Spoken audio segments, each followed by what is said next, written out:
Hello friends, welcome to exam how. स्वागत करते हैं आपका एग्ज़ाम हाउ में। आज का जो हमारा सिलेबस है, आज का जो हमारा टॉपिक है, आज जो हम स्टार्ट करने वाले हैं मैन्युफैक्चरिंग साइंस के बारे में। आज हम 50 क्वेश्चन एमसीक्यू क्वेश्चंस हम करने वाले हैं। तो बी रेडी। अगर आपने ये सब चीज़ें पहले से पढ़ी होंगी तो वेल एंड गुड। अगर आपने ये सब चीज़ें पहले से नहीं पढ़ी हैं तो आप हमारे चैनल पे जाएं, प्लेलिस्ट में हमारे ओल्ड वीडियोस को देख लें जहाँ पे मैंने फॉर्मूले के सारे रिवीजन करा रखे हैं। एक बार आप उस वीडियो को विजिट करें, आप एक बार उसको देखें, तो उसमें मैंने हर चीज़ को मेंशन किया हुआ है। तो जो जो भी मल्टीपल चॉइस क्वेश्चंस हैं उसमें से लगभग 90% आपको ऐसे ही हो जाएंगे अगर आपने उस वीडियो को देख लिया है तो चलो, आज के जो 50 क्वेश्चन का टारगेट है, एक्चुअली हमारे पास इससे ज़्यादा क्वेश्चन है, बट क्या है कि हम थोड़ा सा उसको 3 पार्ट में स्प्लिट करते हैं। मतलब हमारे पास 150 क्वेश्चन, 150 क्वेश्चन हम आपको कराएंगे इस सेशन में। मैन्युफैक्चरिंग साइंस के सेशन में हम 150 क्वेश्चन कराएंगे और 50-50 क्वेश्चन हम 3 सेशन कराएंगे। ठीक है, एक साथ करा देना थोड़ा मुझे सही नहीं लगा, अदरवाइज हम आपको एक साथ भी करा सकते थे 150 क्वेश्चन, तो ये थोड़ा सा सही नहीं है। आपके पास ही पता नहीं टाइम होगा नहीं होगा।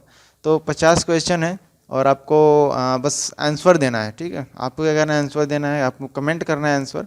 अगर आप एबल हो तो आप कमेंट कर सकते हो आंसर, अदरवाइज आप सेशन के एंड में खुद को आप एवेलुएट कर सकते हो कि आपने कितने सही किए हैं और कितने आपने गलत किए हैं। तो चलो बिना किसी देरी के स्टार्ट करते हैं अपने इस प्यारे से सेशन को। ठीक है, तो ये आपके सामने ये पहला क्वेश्चन है। ये मैन्युफैक्चरिंग साइंस का क्वेश्चन है, काफ़ी बेहतरीन क्वेश्चन है, अच्छा क्वेश्चन है। जो फर्नेस के बारे में ये क्वेश्चन है और इसके बाद आपको कुपला फर्नेस के बारे में ये क्वेश्चन मिलेगा। तो एक बार इस क्वेश्चन को रीड करते हैं। तो क्वेश्चन में क्या लिखा है, electric indirect arc furnace is generally used for melting of. तो ठीक है, आपके पास कुछ सेकंड का टाइम है, आप कर सकते हैं। अगर आपको आता है तो आप सीधे कमेंट में आंसर करें, अदरवाइज आप मूव ऑन करें। हमने इस क्वेश्चन की तरफ बात करेंगे और इसका मैं आपको आंसर बताऊं, इसका जो राइट आंसर होगा वो होगा आपका सी। ठीक है, मतलब नॉन फेरस मेटल को हम क्या करते हैं, मेल्ट करते हैं। किसमें, इलेक्ट्रिक इनडायरेक्ट आर्क फर्नेस में। ठीक है, तो आपको ये फर्नेस याद रखना है, इलेक्ट्रिक इनडायरेक्ट फर्नेस, आपको यही चीज़ याद रखनी है। और इसमें हम किस तरीके के मेटल को मेल्ट करते हैं, नॉन फेरस मेटल को हम क्या करते हैं, मेल्ट करते हैं। ठीक है, तो नेक्स्ट क्वेश्चन की तरफ हम मूव करते हैं। ये रहा आपके सामने नेक्स्ट क्वेश्चन। नेक्स्ट क्वेश्चन क्या कह रहा है, during cast iron melting in cupola flux used in. अब देखो, जब कुपला फर्नेस की बात आती है तो आपने अगर पढ़ा होगा, आपने इसको फर्स्ट ईयर में भी पढ़ा होगा, आपने इसको थर्ड ईयर में भी पढ़ा होगा, और मे भी शायद आपने इसको +2 में भी ज़रूर पढ़ा होगा। ठीक है, तो कुपला फर्नेस की अगर हम बात करें तो ये क्वेश्चन बहुत ही जनरल सा क्वेश्चन है और ये पूछ रहा है कि जो कुपला फर्नेस में फ्लक्स का यूज करते हैं वो किस टाइप का फ्लक्स होता है। ठीक है, कुपला फर्नेस में जो हम फ्लक्स का यूज करते हैं वो किस टाइप का फ्लक्स होता है। तो दोस्तों, वो लाइम स्टोन होता है।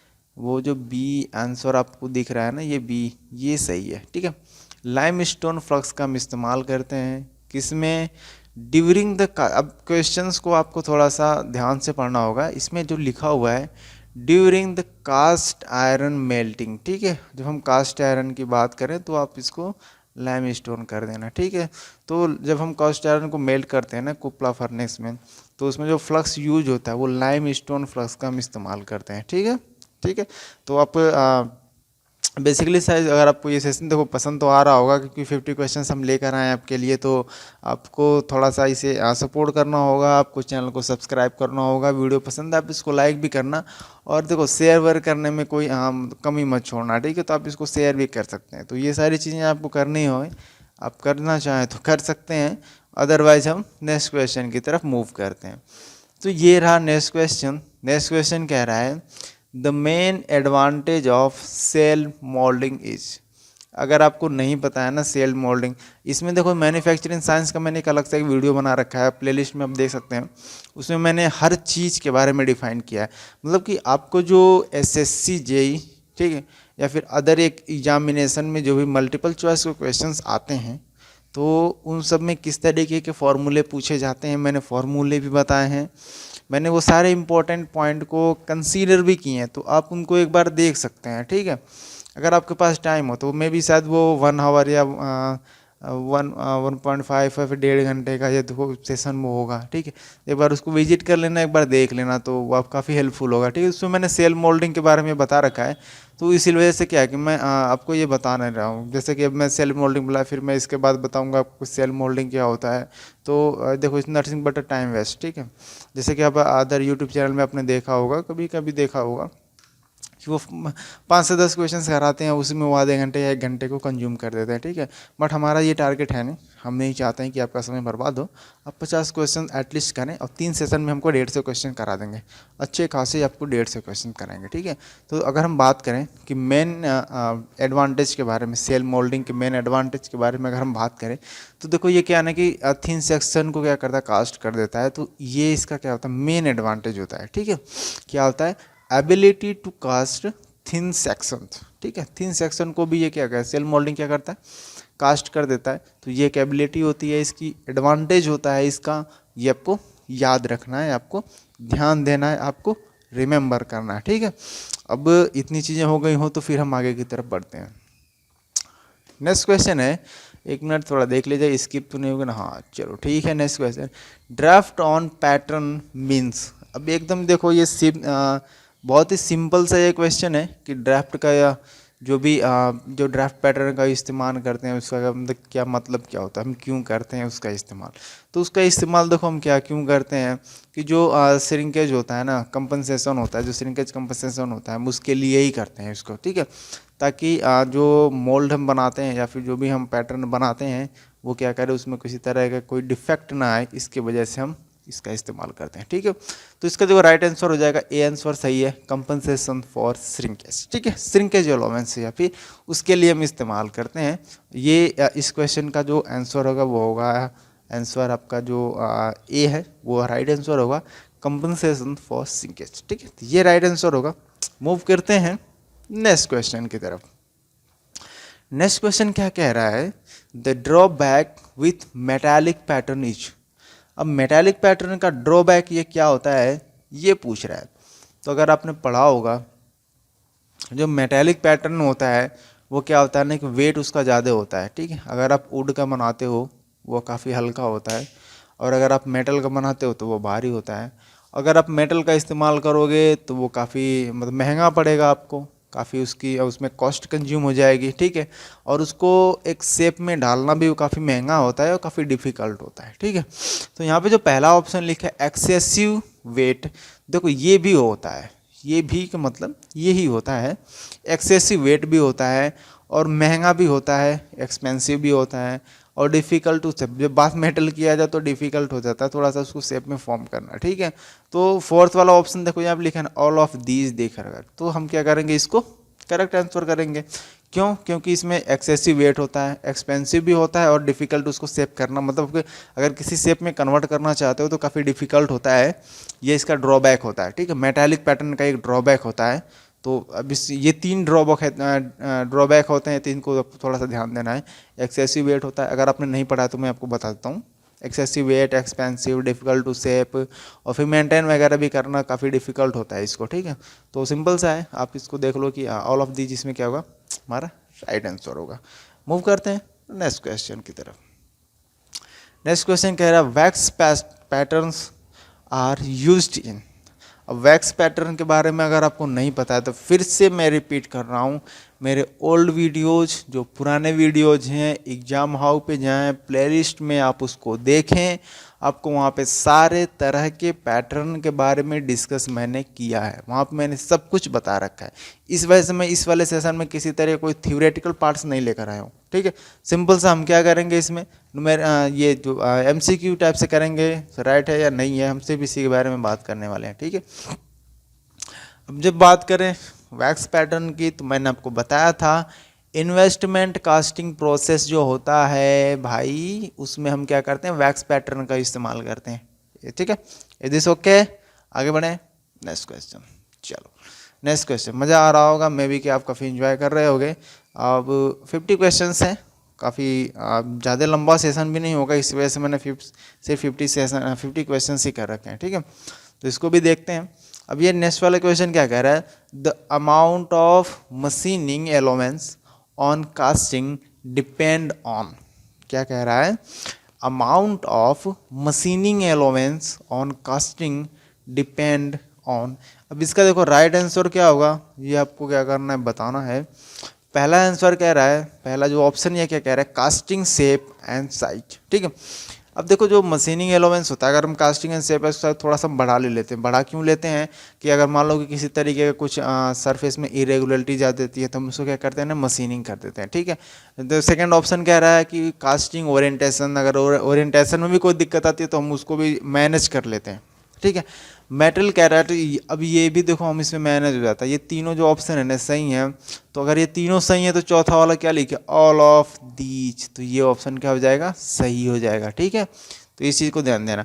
अगर एग्जाम में, अगर आपने एग्जाम में बैठा है, अगर आप एग्जाम में बैठे हो और आपको लगता है, अगर आपको फुल कॉन्फिडेंस है कि हमारा दो ऑप्शन सही है, एग्जैक्ट सही है, जो गलत नहीं हो सकता है, और अगर आपको तीसरे ऑप्शन के बारे में कोई आइडिया नहीं है, तो अगर उस वाले क्वेश्चंस में डी ऑप्शन में या फिर किसी भी ऑप्शन में ऑल ऑफ दीज का ऑप्शन दे रखा है, अब उस पर टिक कर देना, वो सही हो जाएगा। ठीक है, मतलब 99% चांस होते हैं उसको सही होने के। अदरवाइज अगर क्वेश्चन ही गलत हो तो हम उसके बारे में तो कुछ कह नहीं सकते हैं। तो अब हम मूव करते हैं, कहाँ पे मूव करेंगे, नेक्स्ट क्वेश्चन की तरफ हम मूव करेंगे। अब इसमें क्या कह रहा है कि consumable patterns are made of. अब कंज्यूमेबल जो पैटर्न हो ना, वो कंज्यूम हो जाता हो, उसी को हम बोलते हैं कंज्यूमेबल। ठीक है, अगर कंज्यूमेबल पैटर्न बनाना हो तो उसको हम क्या बनाएंगे, देखो वैक्स का हम नहीं बनाते हैं। ठीक है, पॉलीस्टीरीन का बनाते हैं। अब इसका प्लास्टर ऑफ पेरिस का और लकड़ी वकड़ी का हम नहीं बनाते हैं। ठीक है, तो ये वाला जो ऑप्शन है ना, ये क्या हो जाएगा, हमारा राइट आंसर हो जाएगा। ठीक है, मूव करें नेक्स्ट क्वेश्चन की तरफ। नेक्स्ट क्वेश्चन क्या कह रहा है, shell patterns are often used for. ठीक है, ये क्वेश्चन क्या कह रहा है, shell pattern often used for. देखो सेल पैटर्न का क्या होता है, पाइप का इस्तेमाल में होता है। ठीक है, जब आपको पाइप वगैरह की मैन्युफैक्चरिंग करनी है, पाइप बनाना हो तो उसमें करते हैं। ठीक है, अब पाइप बेंडिंग में भी होता है या ड्रेनेज फिटिंग में भी होता है। इसका सिंपल सा है ऑल ऑफ दीज। ठीक है, सिंपल सा क्वेश्चन है, आप इसको थोड़ा सा याद रखना। मैंने इसके सारे थ्योरेटिकल जो भी है ना, थ्योरी वगैरह मैंने सारा बता रखा है। ठीक है, ये सब कुछ मैंने बता रखा है। तो जो सेल पैटर्न यूज होगा इसमें पाइप में बेंड, ट्रेनिंग, फिटिंग, ये सारे के लिए देखो सेल पैटर्न का इस्तेमाल करते हैं। अगर आप इन सब चीज़ों में यूज करते हो तो सेल पैटर्न का आप इस्तेमाल कर सकते हो। तो इस वजह से क्या होगा, इसका जो ऑप्शन है, डी ऑप्शन है, ये क्या होगा, करेक्ट आंसर होगा। ठीक है, मूव करते हैं नेक्स्ट क्वेश्चन। बहुत ही बढ़िया क्वेश्चन है और काफ़ी उम्दा क्वेश्चन है, काफ़ी बेहतरीन क्वेश्चन है। ठीक है, ये क्वेश्चन कह रहा है the permeability of moulding sand depend on. अब परमेबिलिटी क्या होती है, परमेबिलिटी क्या होती है, ये मैंने देखो बता रखा है। ठीक है, अब देखो ग्रेन साइज पे ये देखो डिपेंड करता है। ठीक है, परमेबिलिटी क्या करता है, ग्रेन साइज पे डिपेंड करता है। अगर छोटा है या बड़ा है तो जो उसमें जो भी CO2 या फिर CO जो गैसेस बनती हैं उनकी जो थ्रू आउट जो निकलती हैं, वो किस पे डिपेंड करता है, ग्रेन साइज पे डिपेंड करता है। और ग्रेन साइज अगर ज़्यादा बड़ी हो गई तो फिर दिक्कत हो गई, ज़्यादा छोटी हो गई तो फिर दिक्कत हो गई। ठीक है, तो ग्रेन शेप पे भी डिपेंड करता है और मॉइस्चर कंटेंट पे भी ये देखो डिपेंड करता है। ठीक है, तो ये वाला थोड़ा सा याद रखना, ये मॉइस्चर कंटेंट पे भी डिपेंड करता है। ठीक है, जनरली क्या होता है कि परमेबिलिटी हमें ये पता होता है ग्रेन साइज पे डिपेंड करता है और ग्रेन शेप पे डिपेंड करता है। बट मोस्टली क्या होता है, लोगों को ये नहीं पता होता कि मॉइस्चर कंटेंट पे भी ये डिपेंड करता है। ठीक है, तो याद रखना मॉइस्चर कंटेंट पे भी डिपेंड करता है। और यहाँ पे जो ऑप्शन हो जाएगा ना, ऑल ऑफ दीज हो जाएगा। ठीक है, तो देखो इस तरीके के क्वेश्चंस हैं इसमें कि ताकि आपको कोई दिक्कत ना हो, आप हर तरह की चीज़ों को मैनेज कर सकें और आपको पता चले कि क्वेश्चन किस तरह के आते हैं। अब इसमें आपको ये देखो ये जो क्वेश्चन है परमेबिलिटी का क्वेश्चन है, इसमें आपको देखो क्या क्या पता चल गया। इस सिंपल से सिर्फ एक क्वेश्चन में आपको ये पता चल गया है कि जो परमेबिलिटी है, कोई मोल्डिंग सैंड है उसकी परमेबिलिटी किस पे डिपेंड करता है। ठीक है, ग्रेन साइज पे, ग्रेन शेप पे, मॉइस्चर कंटेंट पे। ठीक है, तो ये सारी ये तीन चीज़ें हैं इस क्वेश्चन के हिसाब से, ये तीन चीज़ों पे वो डिपेंड करता है। ठीक है, नेक्स्ट क्वेश्चन क्या कह रहा है, distortion in casting can be reduced by. अब बहुत ये भी थोड़ा सा अटपटा सा क्वेश्चन है, बहुत ही कम क्वेश्चन, ये जो क्वेश्चन है बहुत ही एग्जामिनेशन में कम पूछे जाते हैं। ठीक है, तो इस तरह का ये जो क्वेश्चन है काफ़ी बढ़िया क्वेश्चन है। तो distortion in casting can be reduced by design modification. अगर आप मॉडिफाई कर देते हो तो हाँ वो पॉसिबल है। ठीक है, डिस्टॉर्शंस आप उसको रोक सकते हो, रिड्यूस कर सकते हो। प्रोवाइडिंग मशीनिंग एलोवेंस, तो ये भी सही है। मशीनिंग एलोवेंस के बारे में आपने देखा होगा, उसमें भी मैंने आपको बता रखा क्या क्या इसमें एडवांटेज होते हैं, ठीक है। इम्प्रूव्ड फंडरी प्रैक्टिस, तो ये भी सही है। तो ये सारा मिला के अगर 2 ही सही हो जाता है ना, तो आप इसको सही कर दो, ठीक है। डी ऑप्शन क्या होगा हमारा, करेक्ट ऑप्शन होगा, ठीक है। डी ऑप्शन क्या होगा, करेक्ट ऑप्शन होगा। नेक्स्ट क्वेश्चन की तरफ मूव करते हैं।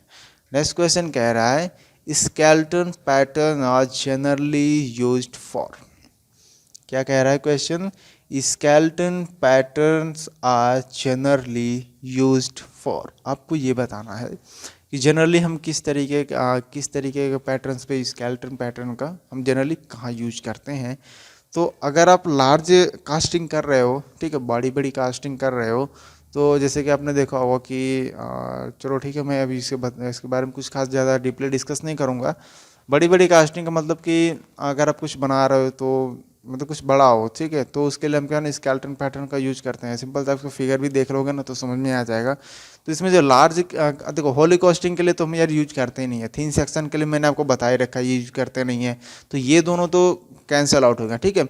अब दूसरी स्मॉल कास्टिंग के लिए देखो हम यूज नहीं करते हैं, ठीक है। अगर आप स्केलेटन पैटर्न के बारे में ना अगर आप थोड़ा सा भी इसकी सिर्फ सिंपल सा डेफिनेशन भी पढ़ लोगे तो आपको पता चलेगा कि हम इसकी सिर्फ इस्तेमाल कहाँ करते हैं, सिर्फ लार्ज कास्टिंग में ही कर सकते हैं, ठीक है। अब ये आप इसकी डिसएडवांटेज समझ लो या फिर इसका एडवांटेज समझ लो, लेकिन इसका जो ये यूज किया जाता है जो लार्ज कास्टिंग में ही किया जाता है, ठीक है। जो बड़े शेप के हमें कुछ बनाने होते हैं उसमें हम इसका इस्तेमाल करते हैं। तो यहाँ पे आपको सेफ हो जाएगा, लार्ज कास्टिंग के लिए हम इसका इस्तेमाल करते हैं। नेक्स्ट क्वेश्चन की तरफ बढ़ते हैं। Shatter test is the measure of, ठीक है। नेक्स्ट क्वेश्चन क्या कह रहा है, shatter test is the measure of, ठीक है, किसका मेजर करता है। तो चलो ठीक है, इसका हम बताते हैं, पैटर्न का स्ट्रेंथ मेजर करता है, ठीक है। ये इंपॉर्टेंट क्वेश्चन है, ठीक है, इसके बारे में जरूर जानना। ये मतलब रट लो या फिर जो भी कर लो, ये काफ़ी इंपॉर्टेंट है, ठीक है। सैटर टेस्ट के बारे में ये बहुत ही कम क्वेश्चन आते हैं, बट आ गए तो फिर समझ लो छूटना ही रहता है मैक्सिमम लोगों का, तो ये क्वेश्चन इंपॉर्टेंट है, ठीक है। याद रखना सैटर टेस्ट कहाँ करते हैं, पैटर्न की स्ट्रेंथ मेजर करने के लिए करते हैं, ठीक है। नेक्स्ट क्वेश्चन की तरफ बढ़ते हैं। नेक्स्ट क्वेश्चन कह रहा है which of the following facility seeking the lifting large pattern from the mould. अब यार ये बहुत ही ईजी सा क्वेश्चन है कि आपको इसका जवाब देना है कि किस तरीके का हम इस्तेमाल करते हैं या क्या इस्तेमाल करते हैं। विच of the following facility sacking and lifting the large pattern from the mould. इसके देखो रिपिंग प्लेट का इस्तेमाल करते, कुछ भी गलत आंसर मत देना। ट्रॉवेल का इस्तेमाल नहीं करते हैं, स्कैब वगैरह का इस्तेमाल या ये सब तो देखो ऑप्शन में तुम्हें अगर दे दिया ना तो बस बेवकूफ़ बनाने वाला काम है।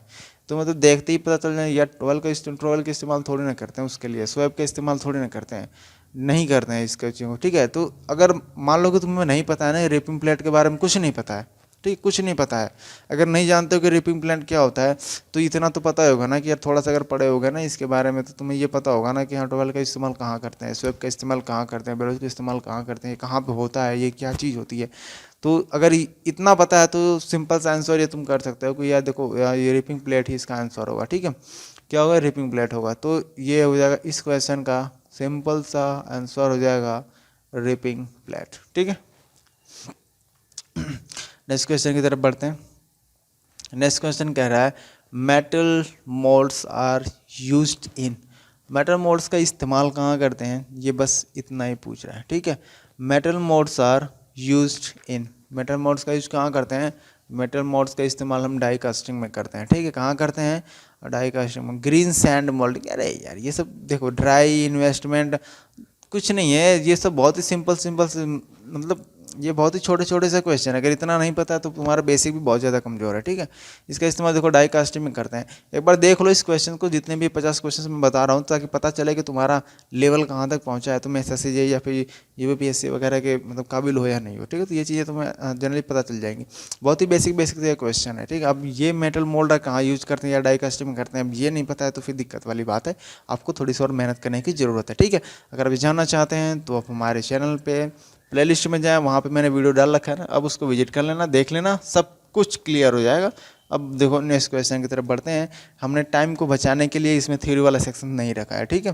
नेक्स्ट क्वेश्चन कह रहा विच one is not purpose of riser. अब राइजर की प्रॉपर्टी भी मैंने सारा बता रखा है, ठीक है। तो राइजर की प्रॉपर्टी अगर देखे होगा तो ये क्वेश्चन तुम्हारे लिए कोई बहुत बड़ी चीज़ नहीं है।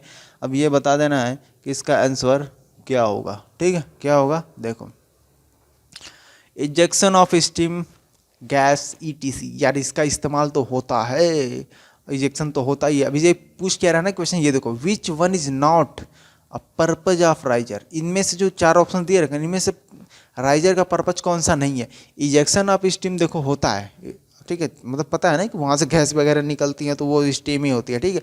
Feeder to feed the molten metal into casting देखो ये भी होता है, तो ये इस क्वेश्चन के सबसे गलत हुआ। To enable to see the metal as it's fall into cavity ये भी होता है। Providing path to molten metal to cavity अब ये नहीं करता है, मतलब ये वाला जो इस क्वेश्चन के हिसाब से है ना, ये देखो राइट आंसर होगा, ये राइट आंसर होगा। क्यों? क्योंकि ये पूछ रहा है which one is not a purpose of riser, तो जो राइजर का जो पर्पज होता है ये नहीं होता है।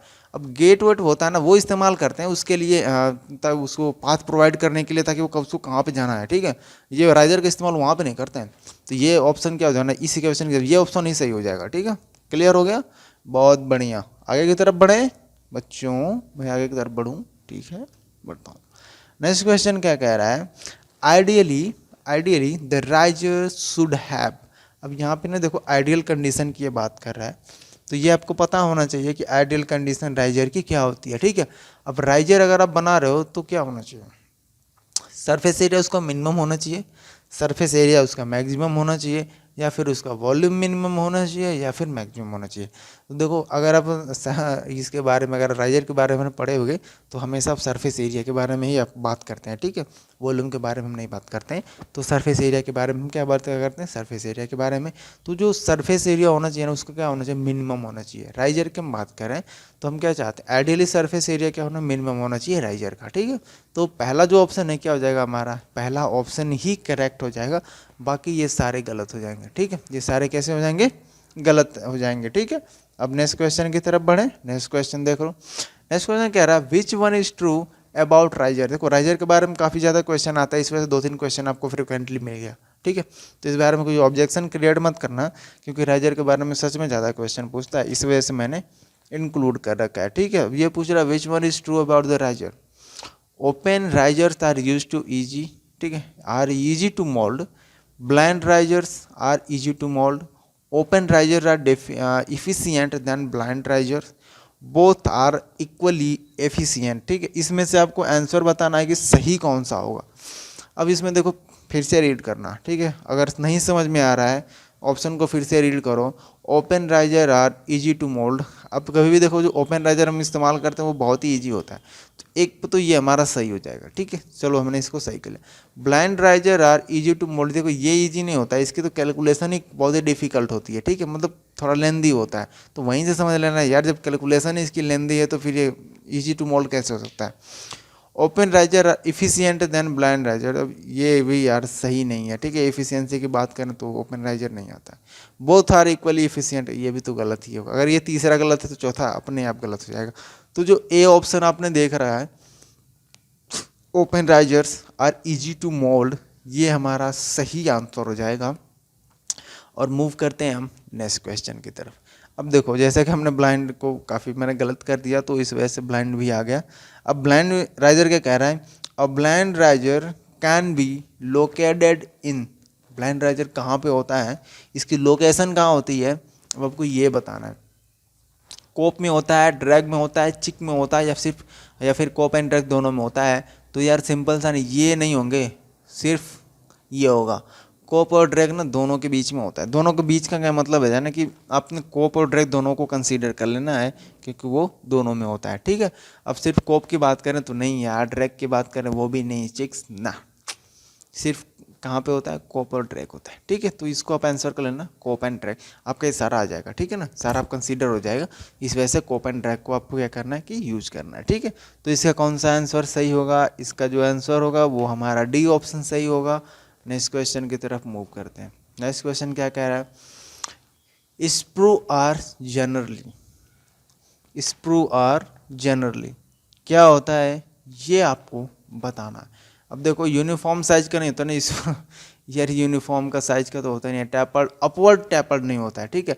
Tapered first downward then upward, नहीं ये भी नहीं होता है। ये क्या ना डाउनवर्ड में टैपर्ड होता है, कुछ ऐसे होता है, ठीक है। तो ऐसे होता है स्प्रू, तो ये याद रखना, ठीक है ना, ऐसे होता है।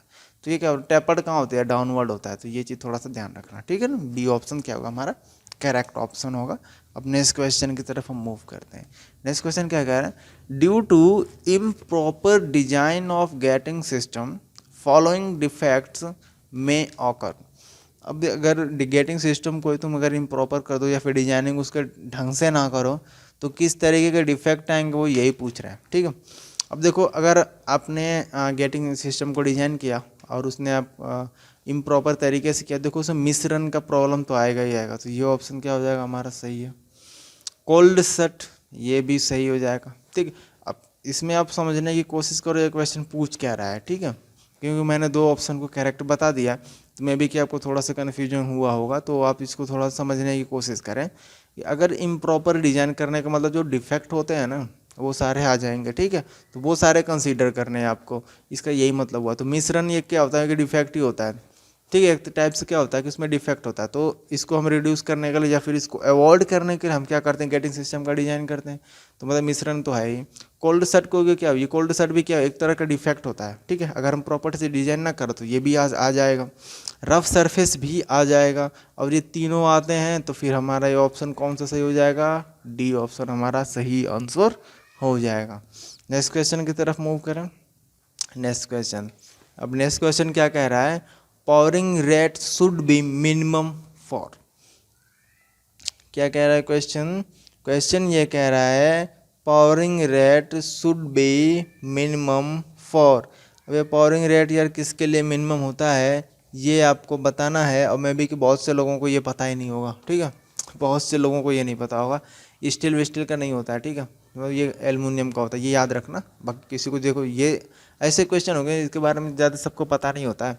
तो एल्युमिनियम का क्या होता है ना कि पावरिंग रेट क्या होता है, सबसे मिनिमम होता है। ठीक है, क्या होता है, शुड बी मिनिमम। तो ये जो चार ऑप्शंस देख रहे हो ना, अगर हम इसकी बात करें ये, तो इनके हिसाब से इनमें जो ऑप्शन दे रखा है तो सबसे मिनिमम जो पावरिंग रेट होता है वो एल्युमिनियम का होता है। ठीक है, नेक्स्ट क्वेश्चन की तरफ मूव करें। ये रहा नेक्स्ट क्वेश्चन।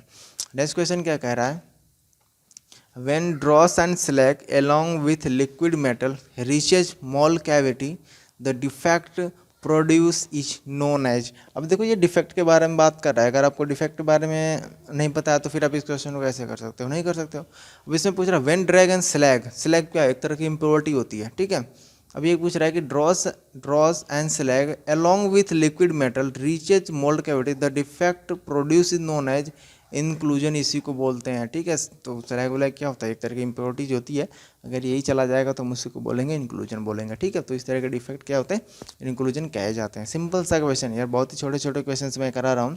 अब इसके बाद वाला जो सेशन होगा ना उसमें थोड़ा सा आपको न्यूमेरिकल वाले क्वेश्चन मिल सकते हैं मे बी। ठीक है, बट हम 3 सेशन कराने वाले हैं, तो 3 सेशन में तो पक्का डेफिनेटली आपको न्यूमेरिकल वाले भी मिल जाएंगे, ये 1-1 नंबर वाले हैं, 2-2 नंबर वाले भी मिलेंगे, बाकी सारे मिलेंगे।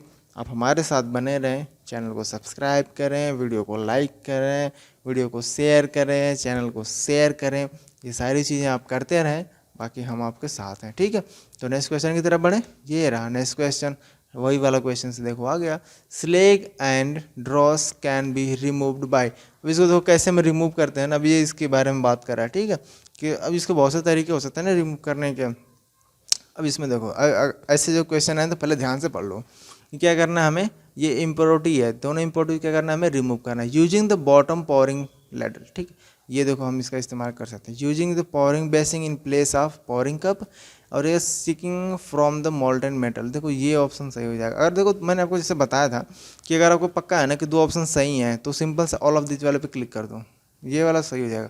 अगर ये पढ़ने की ज़रूरत ही नहीं है, 2 सही हो गया तो भाई ऑल ऑफ दिस तो होना ही होना है। ठीक है, क्योंकि एक ही ऑप्शन सही होगा, बाकी 2 सही नहीं हो सकते हैं। ठीक है, तो इस हिसाब से हम क्या कर सकते हैं, 2 को सही अगर हमने कर लिया ना, 2 ऑप्शन अगर हमारे करेक्ट हैं तो ऑल ऑफ दीज को करेक्ट करने में हमें ज़्यादा सोचना नहीं चाहिए। ठीक है, नेक्स्ट क्वेश्चन की तरफ बढ़ते हैं। ये रहा नेक्स्ट क्वेश्चन। नेक्स्ट में कह रहा है high pouring rate leads to. अब देखो यार, अगर हाई पावरिंग जो पावरिंग रेट होता है अगर हाई कर दोगे, उसको बढ़ा दोगे तो क्या होगा, पहली बात तो एक्सेस श्रिंकेज हो जाएगा। ठीक है, क्या होगा, एक्सेस श्रिंकेज होना ही होना है, सरफेस पे क्या हो जाएगा, रफ हो जाएगा। अब हाई अगर पावरिंग रेट को तुम बढ़ा दोगे तो तुम खुद से सोचो ना कि यार पावरिंग रेट को हमने बढ़ा दिया तो डिफेक्ट ही डिफेक्ट आएंगे। ठीक है, मोल्डिंग इरोजन वगैरह देखो से सब आएंगे, बहुत से डिफेक्ट आते हैं, इसमें तो 3 ही दिया हुआ है। ठीक है, तो यहाँ पे ऑल ऑफ दिस क्या हो जाएगा हमारा राइट आंसर हो जाएगा। अब अदर फ्रॉम द थ्री, इसके बाद भी देखो बहुत से डिफेक्ट्स आते हैं, ठीक है। तो अब नेक्स्ट क्वेश्चन की तरफ हम बढ़ते हैं, ठीक है। अगर आपको बहुत से अच्छे से बारे में जानना है तो फिर से मैं आपको रिकमेंड करूँगा आप हमारे पुराने वाले वीडियो को देखें और आपको वहाँ पे ज़्यादा हेल्प प्रोवाइड हो जाएगा, ठीक है। अब यहाँ पे देखो बहुत ही अच्छा से ये क्वेश्चन काफ़ी बढ़िया क्वेश्चन है। Solidification is pure metal, casting occurs by the growth of, क्या कह रहा है क्वेश्चन ये कह रहा है कि solidification in pure metal casting occurs by the growth of, ठीक है। तो ये क्वेश्चन कह रहा है। अब आपको इसमें क्या करना है कि इसमें देखो कौन सा आंसर ये हो जाएगा, ए ऑप्शन दे रखा homogeneous nucleation, non homogeneous, inverse, normal. देखो थोड़ा सा ऑप्शन तो मैं इजी लग रहा होगा, अब इसमें तीनों गलत हो गया तो ये ऑप्शन क्या हमारा सही हो जाएगा, ठीक है। ऑप्शन थोड़ा सा हमने इजी कंसीडर किया है, हमने इजी लिया है ताकि आप चीज़ों को समझ सको, ठीक है। हम पेपर नहीं ले रहे हैं हम आपका एग्जाम नहीं कर रहे हैं, ठीक है। आपको थोड़ा ये पता होना चाहिए ना कि अगर आपको ये पता है कि solidification in pure metal cotton, ठीक है, casting occurs by the growth of, अगर ये आपको पता है तो आप सिंपल से आपका दिमाग में ये चीज़ आ जाएगी कि होमोजीनियस न्यूक्लिएशन होता है। अगर होमोजीनियस न्यूक्लिएशन होता है तो एग्जाम में किसी तरीके कोई क्वेश्चन आ जाए, कुछ भी ऑप्शन में दे दे, तो आपको ये अगर पता है कि होमोजीनियस न्यूक्लिएशन होता है तो आप इसको राइट आंसर क्लिक कर सकते हैं, ठीक है। तो इस वजह से ये सारी चीज़ें कंसीडर की गई, ये इसी हिसाब से डिजाइन किए गए हैं, ठीक है। तो आगे की तरफ बढ़ें, चलो ठीक है बढ़ते हैं। सॉलिडिफिकेशन इन एलॉय मेटल, ठीक है। अब देखो पहले हमने क्या बात किया था, प्योर मेटल की, अब हम किसकी बात कर रहे हैं, एलॉय मेटल की बात कर रहे हैं, ठीक है। अगर हम एलॉय मेटल की बात करें तो क्या करेंगे, ठीक है। प्योर मेटल में क्या था, होमोजीनियस था। अब अगर हम एलॉय की बात करें तो नॉन होमोजीनियस कर लेना इसको, ठीक है, सिंपल सा है। प्योर मेटल में क्या होगा, होमोजीनियस न्यूक्लिएशन होगा, और एलॉय मेटल में क्या होगा, नॉन होमोजीनियस न्यूक्लिएशन, ठीक है, सिंपल सा, दोनों एक दूसरे का अपोजिट ही है। अब देखो नेक्स्ट क्वेश्चन क्या है, during solidification if centre of casting has a low concentration of alloying element it is known as, क्या कह रहा है, during the solidification if the center of casting has a low concentration of alloying elements it is known as, sorry यार थोड़ा सा हिचकियाँ ज़्यादा आ रही हैं, बस इसका आंसर जरूर दे देना, ठीक है। नॉर्मल सेग्रीगेशन, गलत, ग्रेविटी सेग्रीगेशन। अब solidification, during solidification if the centre of casting has a low concentration of alloying element is known as inverse segregation, ठीक है। देखो थोड़ा सा मुझे क्या ऐसा चीज़ें पता है जिस वजह से मैं क्या कर मुझे पता चल जा रहा है इसका आंसर क्या है, ठीक है। बट क्या आप दे रहे हो तो आप खुद को एवेलुएट करना, अगर आपका ये क्वेश्चन गलत हुआ है तो क्यों गलत हुआ है, आप इसको थोड़ा सा रीड करना, थोड़ा सा पढ़ना, इस पर थोड़ी सी मेहनत करना, थोड़ा सा कंटेंट प्रिपेयर करना, और फिर आप क्या करना, कमेंट करना। अगर आपको किसी तरह की हेल्प चाहिए होगी तो यार अब इसलिए से आप कमेंट करना, हम आपको हेल्प ज़रूर प्रोवाइड कराएंगे। बट अभी आप क्या करो, इसको लाइक करो, शेयर करो, सब्सक्राइब करो, बाकी हम आपके साथ हैं। नेक्स्ट क्वेश्चन कह रहा है slow cooling rate during solidification results in, ठीक है। अगर स्लो कूलिंग रेट जो है अगर वो स्लो हो जाए तो सॉलिडिफिकेशन में किस तरीके के डिफेक्ट्स आते हैं या फिर क्या होता है, ये आपको बताना है, ठीक है। क्या बताना है, सॉलिडिफिकेशन, क्या slow cooling rate during solidification result in. अब इसका राइट आंसर क्या हो जाएगा, देखो इसका जो राइट आंसर हो जाएगा ना, इसे कोर्स डेंड्राइट्स हो जाएगा, ठीक है। ये क्या, ये ऑप्शन जो है ना इसका सही हो जाएगा, क्या हो जाएगा, कोर्स डेंड्राइट हो जाएगा, ठीक है। तो ये हो जाएगा, इसको पढ़ लेना, शायद मैं भी इसके बारे में मैंने बता रखा होगा, अगर नहीं तो फिर आप कमेंट करना, उसके बाद से मैं इसके बारे में डिस्कस कर दूंगा, ठीक है। क्योंकि ये मुझे भी थोड़ा सा नया लग रहा है, ठीक है। ये क्वेश्चन थोड़ा सा नया है और शायद मैंने बताया है कि नहीं बताया, मुझे भी कुछ याद नहीं है ठीक से। चलो इतना तो क्वेश्चंस हो गया, मे भी कुछ क्वेश्चन काफ़ी अच्छे क्वेश्चंस हो गए। नेक्स्ट क्वेश्चन की तरफ बढ़ते हैं और नेक्स्ट क्वेश्चन है very fast cooling during solidification result in. अब अगर सॉरी यार, अगर देखो सॉलिडिफिकेशन, सॉरी यार थोड़ा सा जमा आ रही है, अगर जो कूलिंग रेट है, ठीक है, अब बहुत ही फास्ट से हो रहा है, बहुत ही फास्ट हो रहा है, तो मतलब किस तरह के कोई डिफेक्ट आएंगे या फिर क्या होगा, बस ये आपको बताना है। इस चार ऑप्शन में से आपको एक सेलेक्ट करना है, क्या हो जाएगा। देखो फाइन डे एंड नाइट्स हो जाएगा यार, सिंपल सा जवाब है इसका, ठीक है। अब इसका थोड़ा सा याद करना, पिछला वाला क्वेश्चन देखो क्या रहा, पिछला वाला कह रहा है कि slow cooling rate during solidification result in, और ये क्या कह रहा है, very fast cooling rate during solidification result in, ठीक है। अब दो चीज़ें तुम्हें ये देखो पता होनी चाहिए, पहला कि अगर बहुत ही तेज़ी से हो तो फाइन डेंड्राइट्स होगा, और बहुत ही मतलब स्लो हो तो कोर्स डेंड्राइट्स होगा, ठीक है। तो ये दो चीज़ याद रखना, इस वजह से मैं दोनों क्वेश्चन को आपके सामने रख रहा हूँ। पहला स्लो कूलिंग रेट है, दूसरा क्या फास्ट कूलिंग रेट है, वेरी फास्ट कूलिंग रेट है, ठीक है। तो ये चीज़ आपको याद रखना है। नेक्स्ट क्वेश्चन की तरफ बढ़ें। नेक्स्ट क्वेश्चन कह रहा है कि solidification time for riser should be, ठीक है। अब राइजर में पहले से सॉलिडिफाई हो जाएगा तो दिक्कत होगा, ठीक है। तो ये क्या होना चाहिए, जो राइजर का सॉलिडिफिकेशन टाइम है, ठीक है, वो क्या होना चाहिए, कास्टिंग से ज़्यादा होना चाहिए, ठीक है ना, क्योंकि पहले ही मेल्ट कर जाएगा तो फिर तो वो प्रोवाइड कहाँ करेगा, जो एक्सेस मेटल होंगे, ठीक है, तो वो नहीं प्रोवाइड कर पाएगा। तो इस वजह से क्या हो जाएगा, ये ऑप्शन जो है हमारा सी ऑप्शन क्या है, सही है, ठीक है। तो more than that of casting, casting से क्या होना चाहिए, ज़्यादा होना चाहिए, ठीक है ना। चलो नेक्स्ट क्वेश्चन की तरफ बढ़े।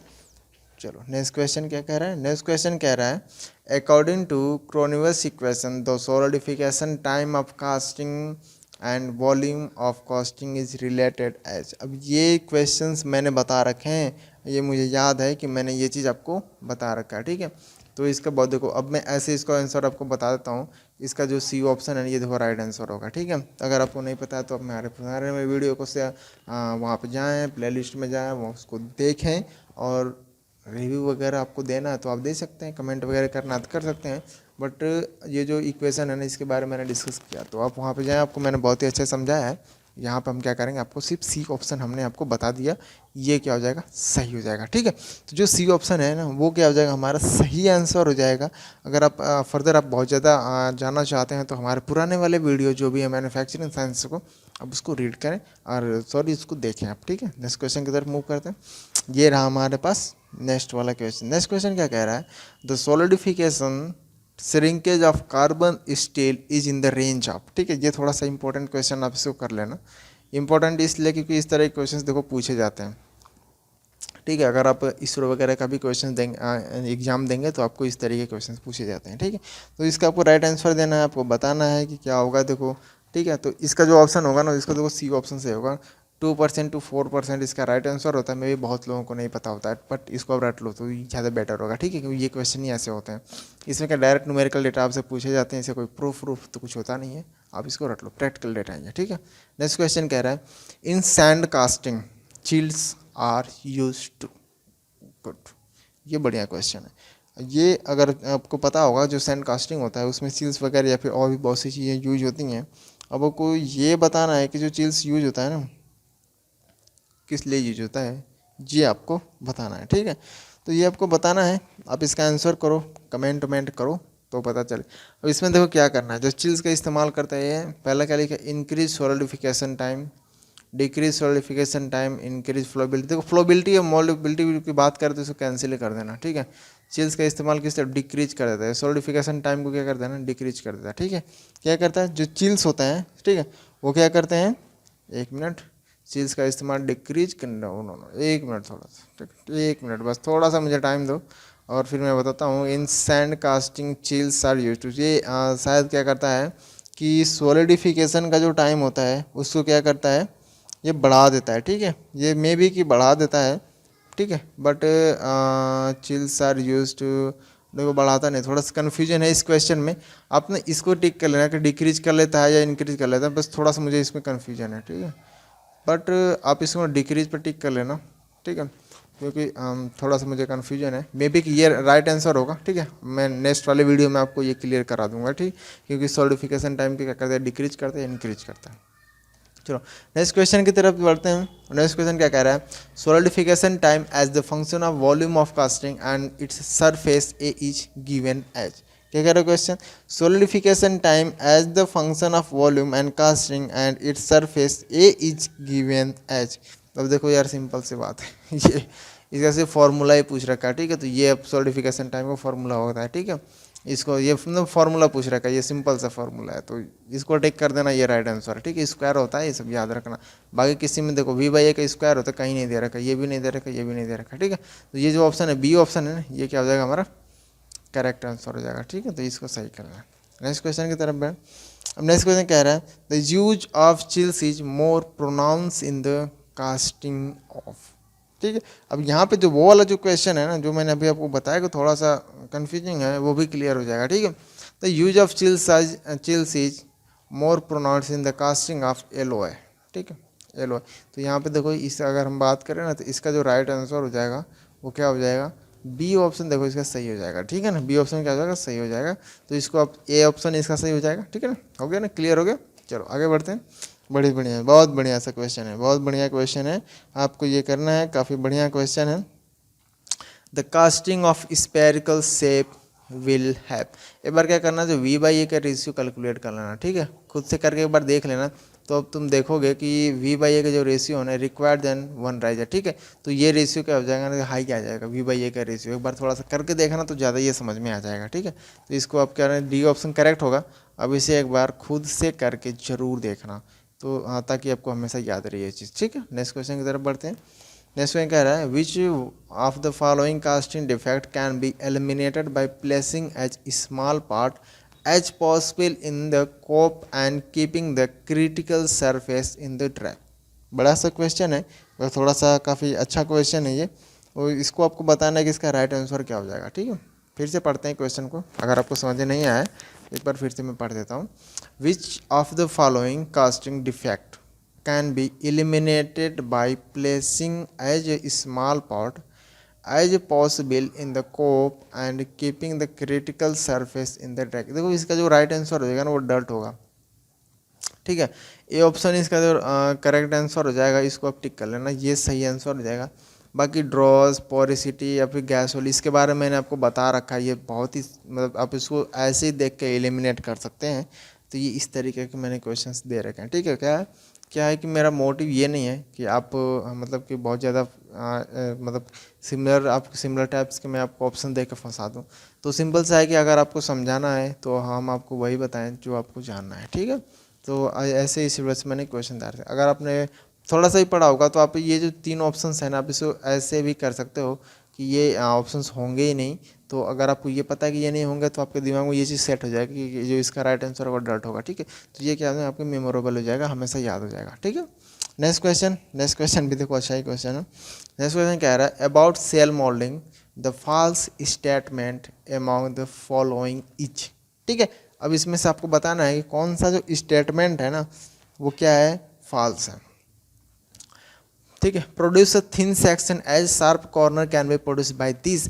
ये देखो सही है, मतलब सही के हिसाब से ये क्या सेल मोल्डिंग में होता है। ठीक है, ये होता है। मैंने आपको अगर आपने देखा होगा शायद 10 या 15वें क्वेश्चन के अबाउट मैंने आपको बता रखा है इसके बारे में। ठीक है, no subsequent machining is needed for this product. तो ये मतलब इसके क्या है कि मतलब एडवांटेज है, तो ये भी नहीं हो सकता। वाटर इज, अब ये भी नहीं यूज होता यार। ठीक है, तो एक ही बचा, यही बचा। Casting process need a big get for distribution of metal. ठीक है, तो ये ऑप्शन क्या हो जाएगा, इस क्वेश्चन के हिसाब से सही हो जाएगा। अब ये क्या हो ना कि सेल मोल्डिंग के लिए क्या हो जाएगा ना कि ये स्टेटमेंट गलत हो जाएगा। ठीक है, क्या हो जाएगा, ये स्टेटमेंट गलत हो जाएगा। नेक्स्ट क्वेश्चन की तरफ मूव करें। Next question, use of riser is not required in the case of casting of. अब देखो ये बहुत ही इंपॉर्टेंट क्वेश्चन है। ठीक है, इंपॉर्टेंट क्वेश्चन है। इसमें आपको ये बताना है कि कौन से जब कास्टिंग करते हैं, किस मटेरियल कास्टिंग करते हैं, तो उसमें राइजर का इस्तेमाल अब करते ही नहीं है, ये आपको बताना है। स्टेनलेस स्टील अगर मान लो चलो सही है, ग्रे कास्ट आयरन ये भी सही है, एलॉय स्टील ये भी सही है, एल्यूमिनियम ये भी सही है। सारा चीज़ भी गलत कौन सा है, देखो ये 3 तो गलत है। जो ये देख रहे हो ना ग्रे कास्ट आयरन ये सही ऑप्शन हो जाएगा। तो ये याद रखना कि इसके लिए हम क्या राइजर का इस्तेमाल नहीं करते हैं। ठीक है, क्या नहीं करते हैं, राइजर का इस्तेमाल नहीं करते हैं। ये चीज़ इंपॉर्टेंट है, इस वजह से मैंने इस क्वेश्चन को इंपॉर्टेंट किया। ठीक है, नेक्स्ट क्वेश्चन कह रहा है the draft in the casting process is the. Draft के बारे में तो पढ़े ही हो गए, नहीं पढ़े हो तो फिर मेरा पुराने वाले वीडियोज़ देखो ना, उसको देखो, वहाँ समझ में आ जाएगा मेरे ड्राफ्ट के बारे में। एक चीज़ देखो, मैं बता देता हूँ कि जो मैंने पुराने वाले वीडियोज़ के बारे में जो बार बार आपको बता रहा हूँ ना, वहाँ पे मैंने आपको सारे न्यूमेरिकल के जो क्वेश्चंस हैं, सारे फॉर्मूले हैं, सारे प्रॉपर्टीज़ हैं, वो मैंने सब कुछ आपको 7 घंटे या 1.5 घंटे में ही बता रखा है। तो उसमें जितने ये सारे जो मैं क्वेश्चंस आपको बता रहा हूँ इसमें से 95% या 95% का 99% कर लो, 99% के जो सारे क्वेश्चंस हैं ना मैंने वो बता रखे हैं उसमें, ठीक है। तो इस वजह से ना अगर आपने वो देखा होगा तो ये लोगों को हो रहे होंगे जिन्होंने भी देखा होगा, ठीक है। तो draft in casting process is the shrinkage allowance, गलत, मशीनिंग नहीं होता, टैपर। देखो ड्राफ्ट का जब बात है ना तो ट्रैपर की हम बात करते हैं, होल वोल कुछ नहीं होता, ये सब हटा दो, ठीक है। जब भी ड्राफ्ट की बात है तो टैपर के बारे में देखा, टैपर कहाँ पे लिखा हुआ है तो उसको जरूर पढ़ लेना, ठीक है। तो वो मतलब चांस होता है सही होने का, ठीक है, जब ड्राफ्ट की बात है तो। नेक्स्ट क्वेश्चन की तरफ मूव करते हैं। नेक्स्ट क्वेश्चन कह रहा है for overcoming the centre line shrinkage problem in the casting. Right answer, answer जो कमेंट कर लो, इसका ज़्यादा बेहतर होगा, कमेंट करो तो ज़्यादा थोड़ा सा मुझे भी अच्छा लगेगा, ठीक है। इसका क्या होगा आंसर, इसका क्या होगा, the overcoming the centre line shrinkage. देखो चिल्स का इस्तेमाल हम करते हैं इसमें, ठीक है, इसके लिए जो श्रिंकेज के लिए हम करते हैं ना, इसको चिल्स का इस्तेमाल करते हैं, ठीक है। ये भी मैंने बता रखा है, ऐसा कोई क्वेश्चन ही नहीं है, बहुत एक दो क्वेश्चंस कुछ ऐसे थे जिनके बारे में मैंने नहीं बता रखा था, बट मैंने बाकी सारे क्वेश्चंस के बारे में डिस्कस मैं कर चुका हूँ ऑलरेडी पहले, ठीक है। तो नेक्स्ट क्वेश्चन की तरफ बढ़ते हैं और नेक्स्ट क्वेश्चन के बारे में एक बार ज़रा देख लेते हैं कि नेक्स्ट क्वेश्चन क्या कह रहा है। नेक्स्ट क्वेश्चन कह रहा है core print are related to castings, और क्या कह रहा है question, core print are related to casting, और ठीक है। तो इसके बारे में कोर प्रिंट के बारे में प्रोजेक्शन ऑफ पैटर्न को क्लिक कर देना, ये सही आंसर हो जाएगा, ठीक है। देखो ये सारे होंगे नहीं, फिन होल पिन ये सब कोई मतलब ही नहीं है, मतलब कि थोड़ा सा भी अगर पढ़ोगे तो फिर ये क्लियर, ये ऐसा सब्जेक्ट ही है कि अगर थोड़ा सा भी आप सिर्फ थ्योरी है रीड कर लोगे तो आपको बहुत सी चीज़ें क्लियर हो जाएंगी, ठीक है। तो ये क्या हो जाएगा, ज़्यादा से ज़्यादा बहुत ज़्यादा क्वेश्चंस आते हैं, मैं आपको बताता हूँ कि गेट में भी इसके बहुत ज़्यादा क्वेश्चंस आते हैं, यहाँ से मैन्युफैक्चरिंग साइंस से काफ़ी ज़्यादा क्वेश्चंस आते हैं, तो इसको थोड़ा सा आपको कंसीडर करना, ध्यान देना, ठीक है। नेक्स्ट क्वेश्चन कह रहा है the defect pin hole in the casting refer to.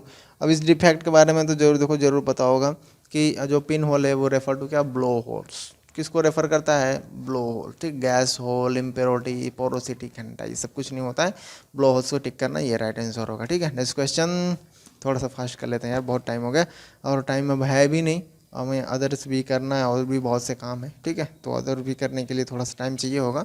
अब देखो क्या कह रहा है, the casting defect is describe as a shallow blow found on the casting surface it relates to। यार इसका देखो आपको खुद का आंसर भी कुछ खुद से भी करने की कोशिश करें तो ज़्यादा बेहतर होगा, ठीक है।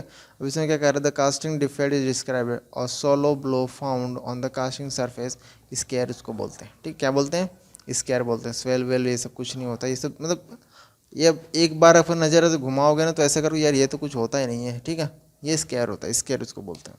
Next question the centrifugal casting process, centrifugal casting process, ठीक है। क्या कह रहा है, सेंट्रीफ्यूगल कास्टिंग प्रोसेस, क्या कह रहा है, centrifugal casting process use course and the product in dense one, गलत, यूज नो कोर, इसमें कोर का देखो इस्तेमाल नहीं होता है, and the product is dense one, ठीक है, कोर का इसमें इस्तेमाल नहीं होता, ये सही कर सकते हैं, यूज कोर अब यहाँ भी नहीं कर सकते, use no core the product is also light one, तो ये गलत हो गया क्योंकि लाइट वन का इस्तेमाल किया है यहाँ पर, ठीक है। तो ये गलत हो गया, ये भी गलत, ये भी गलत, हमारा सही कौन सा हो जाएगा, सिर्फ बी ऑप्शन सही हो जाएगा, ठीक है। ये ठीक है, ये हो जाएगा, सही हो जाएगा। कोई कोर का इस्तेमाल नहीं होता है, प्रोडक्ट क्या होता है, डेंस होता है। ये आपको सेंट्रीफ्यूगल कास्टिंग में तो सेंट्रीफ्यूगल का मतलब ही पता होगा तो यही आंसर कर दोगे कि हाँ यही हो सकता है, ठीक है। नेक्स्ट क्वेश्चन की तरफ बढ़ते हैं और नेक्स्ट क्वेश्चन कह रहा है the casting process specially employed for small turbine and jet engine parts such as turbine plates each, ठीक है। अब इसके बताओ इसमें क्या होगा, इसका राइट आंसर बता दो। काफ़ी बढ़िया क्वेश्चन है, काफ़ी प्रैक्टिकली क्वेश्चन है, ठीक है। अब इसमें देखो CO2 प्रोसेस स्लैश सब ये सब तो नहीं होता है यार, लो वैक्स प्रोसेस इसको बोलते हैं, ठीक, क्या बोलते हैं, लो वैक्स प्रोसेस होगा और कुछ इसके पर नहीं होगा। नेक्स्ट क्वेश्चन ये रहा, नेक्स्ट क्वेश्चन क्या कह रहा है, in the casting of big plate made of cast iron only single riser being use, देखो सिंगल राइजर का इस्तेमाल कर रहा है, ठीक है। If chills is use for increasing the cooling rate, अब देखो चिल का इस्तेमाल क्या कहाँ करते हैं, कूलिंग रेट को इंक्रीज करने के लिए, ठीक है।